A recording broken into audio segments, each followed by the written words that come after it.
টাকা টাকাই কথা বলে। আপনার জীবনে যদি টাকা না থাকে না, তাহলে কোনো দাম নেই। এটা আপনি মিলিয়ে নেবেন।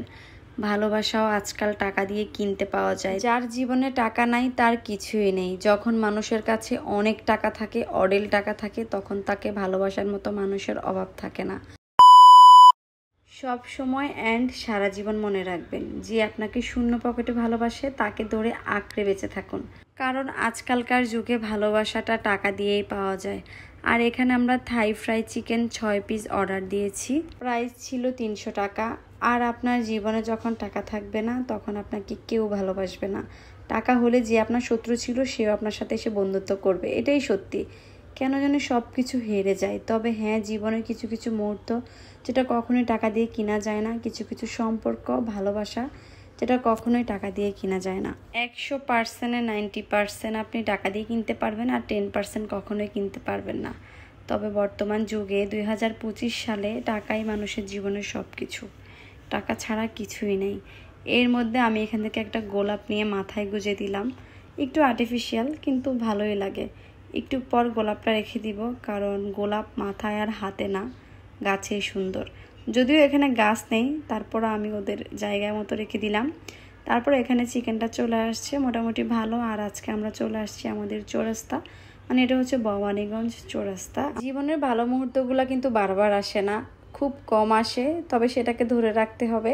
মানুষ এক জীবনে অল্প একটু ভালোবাসা নিয়ে সারা জীবন কাটিয়ে দেয়। ওই ভালোবাসাটাই যেন সবার জীবনে আসে। তারপর এখানে চিকেনটা খাওয়া অলমোস্ট শেষ। এখানে আমি নিয়ে নিলাম একটু ধনিয়া। এই যে আপনাদের সীমাপু টাকা গুনতেছে, কি যে ভালো লাগতেছে টাকা গুনতে। এই টাকার জন্যই তো মানুষ কত কিছু করে, তাই না? খারাপ ভালো বিবেচনা করে না, সব কিছু খুব সহজভাবে নিয়ে নেয়। কিন্তু এটা একদমই উচিত না। জীবন আসলে টাকা সব কিছু না। অনেকেই দেখবেন টাকা আছে, সুখ শান্তি নেই, রাতে শান্তির ঘুম নেই। এর থেকে বড় কিছু কি হতে পারে? টাকা দিয়ে কি রাতের ঘুম কখনো আনতে পারবে? পারবে না। আমি মনে করি জীবনে ভালো থাকাটাই হচ্ছে কথা।